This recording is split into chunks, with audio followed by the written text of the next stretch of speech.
शिक्षा विभाग में नौकरी करने वाले समस्त कार्मिकों को नमस्कार। साथियों, यह खबर आपके लिए है। अगर आप शिक्षा विभाग में नौकरी कर रहे हैं तो सतर्क हो जाएं। छोटी सी गलती के कारण आपकी नौकरी खतरे में पड़ सकती है। यह खबर पूर्णतः आपसे जुड़ी हुई है। कुछ साथी ये सोच रहे होंगे कि शायद हम अपने चैनल के व्यूज बढ़ाने के लिए ऐसा सस्पेंस क्रिएट कर रहे हैं। कोई भी खबर ऐसी नहीं होगी, लेकिन साथियों ऐसा नहीं है। यह जो खबर है यह बिहार से जुड़ी हुई है और हर कर्मचारी को एक संदेश देती है। भारत देश का लगभग हर कर्मचारी जो शिक्षा विभाग से जुड़ा हुआ है वो इस गलती को करता है और एक बार नहीं बार बार करता है। इसलिए साथियों इस खबर को दिखाना जरूरी है। बिहार के अंदर ऐसे बहुत सारे कर्मचारी हैं जिन पर गाज गिर चुकी है। आपको भी साथियों सावधान रहना है और इस खबर पर आपको बिल्कुल विचार करना है। बिहार के अंदर जो कर्मचारी है उन पर गाज गिर चुकी है, जो प्रिंसिपल साहिबान हैं और जो दूसरे कर्मचारी हैं, कक्षा अध्यापक हैं, पोषाहार प्रभारी हैं, उन पर गाज गिर चुकी है। हाँ साथियों, यह मामला है फर्जी हाजिरी से जुड़ा हुआ, यानी कि जो विद्यार्थी विद्यालय में उपस्थित नहीं है और रजिस्टर में हमने उसकी जो हाजिरी है वो दर्ज कर दी है। अब इसके अंदर हुआ क्या, बिहार के अंदर एक नोडल स्तर पर ब्लॉक स्तर शिकायतों के लिए सेंटर बने हुए हैं।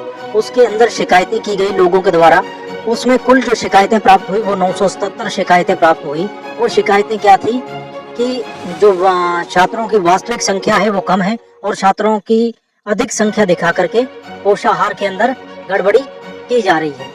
अब साथियों यह आपको मामला पूरा बताते हैं। आगे हम आपको इस खबर के स्क्रीनशॉट भी आपको दिखाएंगे। आपको खबर की शुरुआत बता देते हैं कि कहां से हुई।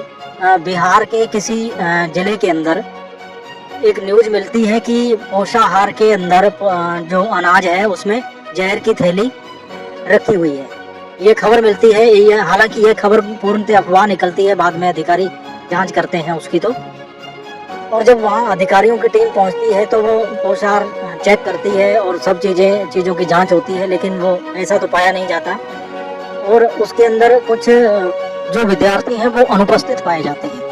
अब ये खबर तो आप गूगल पे सर्च करेंगे आपको मिल जाएगी, गूगल पे मिल जाएगी। लेकिन इस खबर की जो शुरुआत हुई, हमने अपने स्तर पर अपनी टीम के माध्यम से जो पुरानी पेंशन बहाली आंदोलन से जुड़े हुए लोग थे, रामलीला मैदान दिल्ली के अंदर उनसे मुलाकात हुई थी, तो उनके मार्फत ये जानने की शुरुआत करी कि इसकी शुरुआत कहाँ से हुई। यह हमारे शिक्षा विभाग में जानना बहुत जरूरी है। साथियों जब उसके अंदर 7 जो विद्यार्थी है वो अनुपस्थित पाए गए, ये उससे अपने 3-4 महीने पीछे की आपको बात बता रहा हूँ। तो जब अनुपस्थित पाए गए तो उनपे जब जांच हुई तो उनको पता किया कि वो प्राइवेट विद्यालय के अंदर कहीं जा रहे हैं और उनके माँ बाप से पूछा गया तो उन्होंने कहा कि भाई हमारे बच्चे तो पिछले 1 वर्ष से या 6 महीने से मतलब फलां विद्यालय में, प्राइवेट विद्यालय में जा रहे हैं। अब वो जो शिकायतें जुड़ी हुई थी, जो मूल शिकायतें थी, यहाँ से शुरुआत होती। तो वो जो प्राइवेट विद्यालय का संचालक था उसने कहा कि साहब ये बच्चे तो मेरे पास आ रहे हैं और सरकारी विद्यालय के अंदर उनकी जो उपस्थिति है वो रजिस्टर में दर्ज पाई जाती है। यहाँ से जो है इस मामले की पूरी शुरुआत होती है और उसके बाद है जो लगातार शिकायतें मिलती हैं गड़बड़ी की, भाई फर्जी हाजिरी हो रही है। और कुल 46 ऐसे प्रिंसिपल प्रधानाध्यापक हैं जिनके खिलाफ रिकवरी वसूली के आदेश वहाँ पर जारी कर दिए गए हैं। उनकी जो कमेटी है वो गठित कर दी गई है, यानी कि जितनी भी अब तक 3 महीने के वो आदेश हैं, वो खबर के स्क्रीनशॉट भी आगे मैं आपको दिखाऊंगा। तो वो आगे जब भी मामला बढ़ा तो अब जैसे अपने कई लोगों से वहाँ जो बिहार के साथ ही हमारे साथ हमारी टीम में जुड़े हुए हैं उनके साथ जब बात हुई तो उन्होंने कहा कि इसके अंदर अगर इसकी गंभीरता से जांच होती है तो इस चयन के अंदर बहुत सारे जो लोग हैं वो चपेट में आएंगे, जैसे कक्षा अध्यापक है, पोषाहार प्रभारी है, या इससे संबंधित हाजिरी से संबंधित जितने भी लोग इससे जुड़े हुए हैं। क्योंकि कई प्रधानाध्यापकों का ये तर्क है कि भाई हमारे को जो हाजिरी है वो भर के पोषाहार प्रभारी ने दी और हमने उसको प्रमाणित कर दी, लेकिन अधिकारी जो होता है वो इस बात से कभी इनकार नहीं कर सकता। वो जांच करने का, भौतिक सत्यापन करने का उसको अधिकार है और उसका कर्तव्य भी है कि वो भौतिक सत्यापन करे। अब शिक्षा विभाग में यह जरूरी नहीं है कि वो शिक्षक बेईमानी के लिए या अपने फायदे के लिए फर्जी हाजिरी कर रहा है। कई बार विद्यार्थी की हाजिरी करना शिक्षक की भी मजबूरी बन जाती है। वो विद्यार्थी नहीं आता है या कोई कमजोर विद्यार्थी है या कोई किसी अभिभावक के कहने पर दूसरे विद्यालय में जा रहा है। लेकिन अब आगे से हमारे को इस बात के लिए सोचना पड़ेगा कि जो विद्यार्थी प्राइवेट विद्यालय में जा रहा है उसकी उपस्थिति वहाँ दर्ज हो रही है और उसकी उपस्थिति 2 जगह अगर दर्ज पाई जाती है तो इसके अंदर निश्चित रूप से इस खबर से लेकर दूसरे राज्यों के जो शिक्षा विभाग के आला अधिकारी हैं या मंत्री महोदय हैं या सरकार से जुड़े हुए लोग हैं वो इस बात को लेकर के सतर्क हो जाएंगे और बिल्कुल आगे जो दूसरे राज्यों में भी इस तरह की कार्रवाई हो सकती है।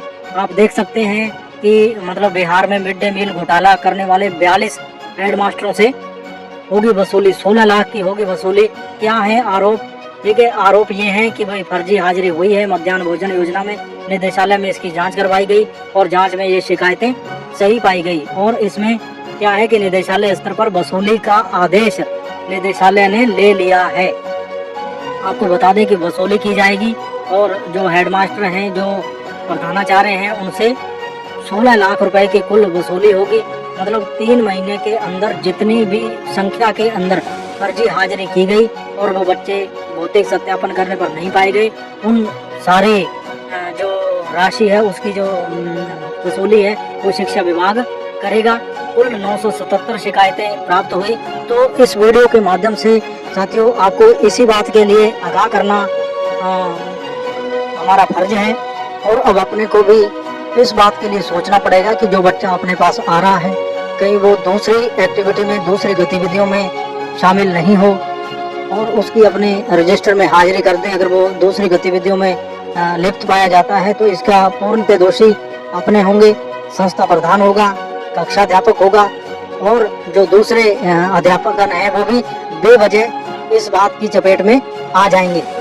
तो साथियों अपने को इस बात का विशेष ध्यान रखते हुए आगामी अपने बचाव के लिए इस बात का विशेष ध्यान रखना है कि कोई भी बच्चा जो अनुपस्थित रहता है उसकी पूर्णतः जांच पड़ताल करके उसकी अनुपस्थिति रजिस्टर के अंदर दर्ज की जाए और उसकी सूचना अगर वो नहीं आता है तो उसकी सूचना संबंधित उसके जो अभिभावक हैं उसको दी जाए। सबसे पहले संस्था प्रधान को अवगत करवाया जाए और उसके बाद उसकी सूचना उसके अभिभावकों को दी जाए ताकि जो वो बच्चा है उसका पता चल सके कि वो बच्चा घर पे है या कहीं अन्य विद्यालय के अंदर जा रहा है। कई बार अपने इस वजह से भी बच्चे की हाजिरी। इस चैनल का उद्देश्य कर्मचारी से जुड़ी हर खबर को आपके सामने रखना है। अगर आपको यह खबर अच्छी लगी तो चैनल को सब्सक्राइब कर दें और वीडियो को हर उस कर्मचारी के पास जो शिक्षा विभाग से जुड़ा हुआ है, चाहे वो भारत के किसी भी राज्य में नौकरी कर रहा है, उसके पास शेयर जरूर कर दें क्योंकि वो आगामी इस खबर से अवगत जरूर रहेगा और वो उसके ये खबर ध्यान में रहेगी कि फर्जी हाजिरी मेरे को नहीं करनी है।